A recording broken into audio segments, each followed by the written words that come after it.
Bonjour, bienvenue dans Solidarité, le magazine des initiatives solidaires. Aujourd'hui, c'est un café atypique que nous vous invitons à découvrir à Annecy. Le Café du Curé a ouvert ses portes il y a quelques semaines. Il est tenu 4 jours par semaine par des bénévoles. On regarde le 60 secondes pour comprendre.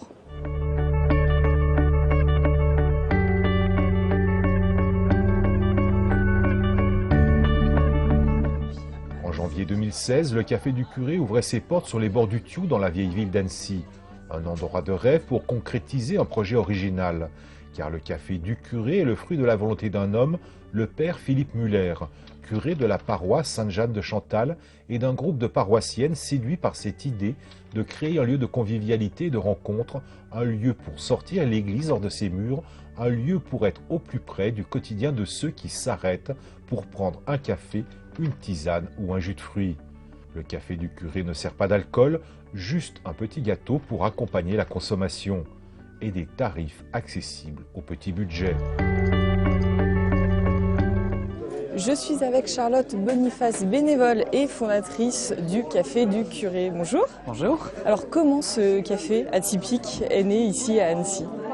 Alors il est né avec l'idée du père Philippe Muller, qui avait l'idée de créer un café un petit peu solidaire. Donc voilà, il nous a proposé un local en accord avec le diocèse et nous avons restauré un local et le Café du Curé est né. Quel lieu vous avez voulu créer? On a voulu créer juste un endroit chaleureux, un endroit bienveillant où les gens se sentent bien, comme à la maison, sans être à la maison. Et où l'ouverture d'esprit est importante et où les gens peuvent partager un bon moment autour d'un café ou autre. Et on le voit, vous êtes ouvert depuis début janvier, ça marche plutôt bien? Ça marche bien, oui, ça marche bien. On est content, pourvu que ça dure. Voilà, c'est vrai qu'il y a du monde, je pense qu'on répond à un réel besoin. Donc c'est vrai qu'aujourd'hui, effectivement, il y a pas mal de monde. Alors pour mieux comprendre comment ça se passe ici au quotidien, Jean-Paul Crespi a passé un peu de temps dans ce Café du Curé. On regarde son reportage et on se retrouve juste après.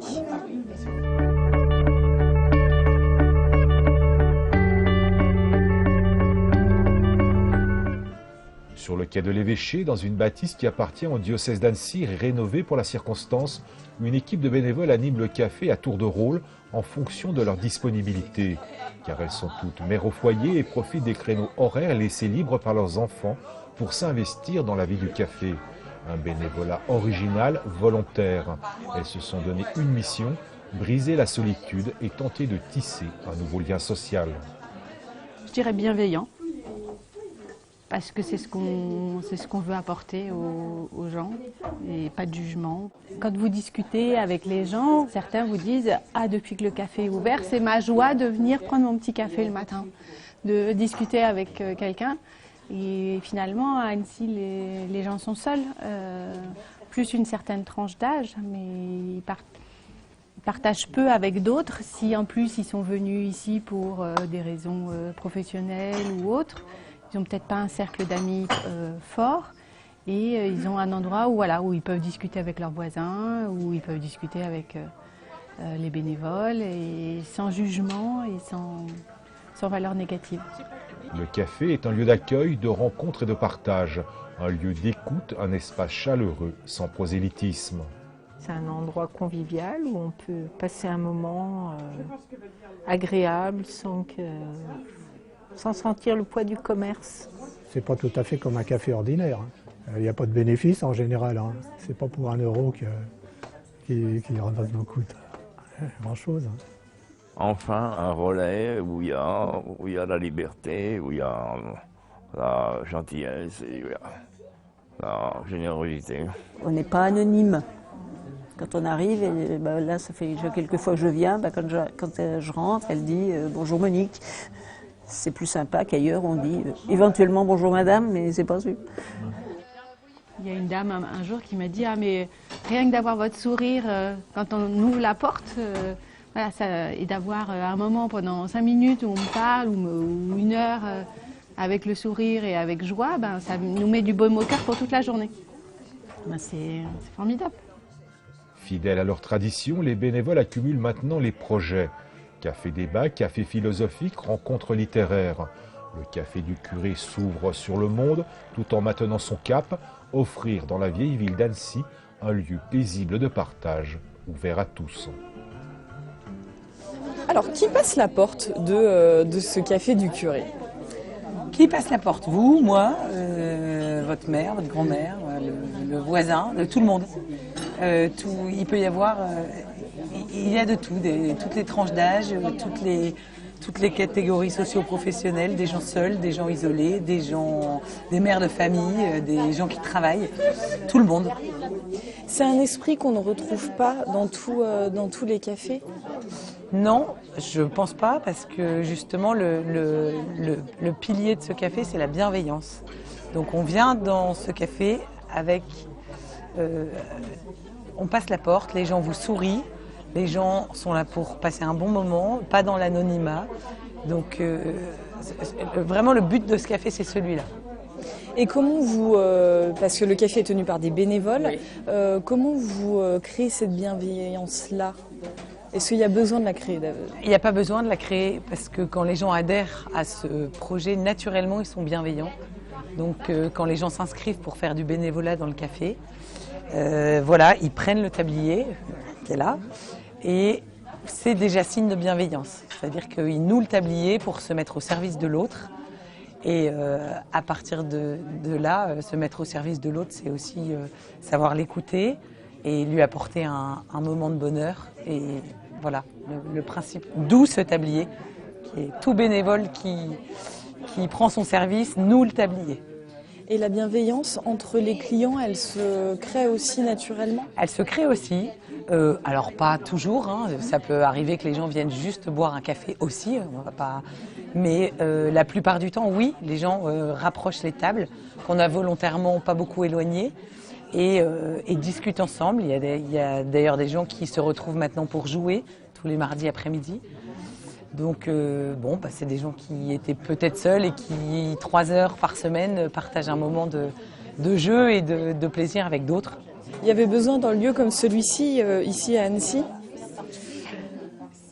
Apparemment, toutes les tables sont prises aujourd'hui, c'est qu'il y en avait besoin. Après, d'autres cafés sont pleins probablement, mais le nôtre aussi. Donc, est-ce que c'est pour le côté de la bienveillance? Probablement, parce qu'une partie des gens qui viennent dans ce café n'allaient pas dans les cafés avant. Vous avez été surprise depuis l'ouverture du café par cette facilité, manifestement, à créer du... On n'avait pas trop d'idées, on n'avait pas la prétention de réussir quoi que ce soit. Maintenant, c'est vrai qu'on est surprise en bien et on est encore plus motivé qu'avant. Comment vous pouvez aller plus loin? Est-ce que vous avez d'autres projets? On organise déjà, on essaie de ponctuer le café par des événements. Donc on organise des cafés philo, des cafés littéraires avec notamment le responsable de la procure à Annecy. Voilà, et à chaque fois qu'on a organisé ça, le café était encore plus plein que d'habitude. C'est vrai que les gens sont demandeurs aussi de petits événements. Après, ce qu'on fera par la suite, on va voir. On a plein d'idées. Après, faut que ça... On ne veut pas partir dans tous les sens non plus pour pas que ce soit... Il faut que tout ça soit bien carré quand même pour que ça marche bien. Est-ce que c'est un lieu religieux ici? Puisque vous l'avez dit, c'est un local qui appartient au diocèse. Oui. Est-ce que c'est un lieu que vous avez voulu religieux? Alors, on l'a voulu religieux, oui, il y a des touches, comme vous pouvez voir avec le mur qui est là. Après, ça n'est pas que religieux, c'est-à-dire qu'on veut aussi que ce soit un lieu d'ouverture. Donc qui dit ouverture dit aussi pas d'étiquette. Et donc pas d'étiquette, on n'est pas là pour faire du prosélytisme non plus, quoi. On parle beaucoup de vivre ensemble ces derniers temps. Ça participe au vivre ensemble, un lieu comme celui-ci? Oui, enfin j'espère, on espère. Oui, je pense que c'est le début de réapprendre à vivre ensemble, ce qui avait été un peu perdu, je pense, pour ça. Vous êtes fiers de ce café?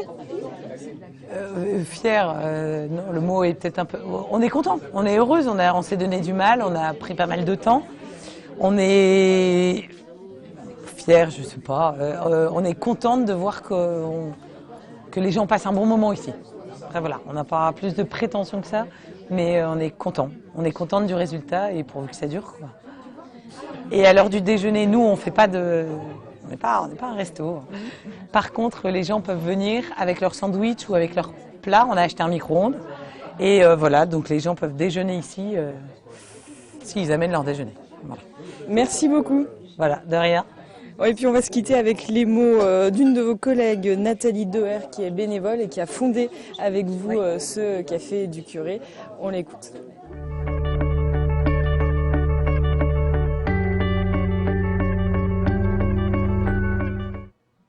Pour moi, ce lieu, c'est l'évangile incarné. C'est juste vivre de l'évangile en fait. Quand on lit l'évangile, le Christ nous demande quoi? D'aimer les autres. C'est le premier commandement. Hein. Tu aimeras le Seigneur ton Dieu et tu aimeras le prochain comme toi-même. Et pour moi, voilà, vivre vivre de l'évangile, c'est aimer déjà son prochain. Et comment l'aimer? C'est déjà l'accueillir tel qu'il est, comme il est. Sans lui demander sans lui demander de s'il croit en Dieu, juste tel qu'il est. Voilà. Je pense que les gens se sentent bien ici. C'est souvent ce que les personnes disent. Elles disent ici juste on se sent bien. C'est des personnes qui n'ont pas forcément la foi. Elles cherchent juste un endroit où elles se sentent exister et les personnes sont touchées par ça. On leur dit bonjour, on les regarde. Finalement c'est quelque chose de tellement simple, mais c'est quelque chose qu'on fait plus. Enfin voilà. On a perdu le sens de l'autre.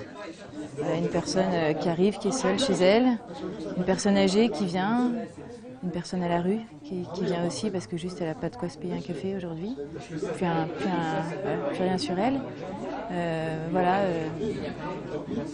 C'est ce qui se passe là, quoi. Voilà. C'est la fin de ce magazine. Avant de se quitter, comme chaque semaine, je vous rappelle que vous pouvez nous envoyer vos coups de cœur solidaires à l'adresse solidarité@8montblanc.fr.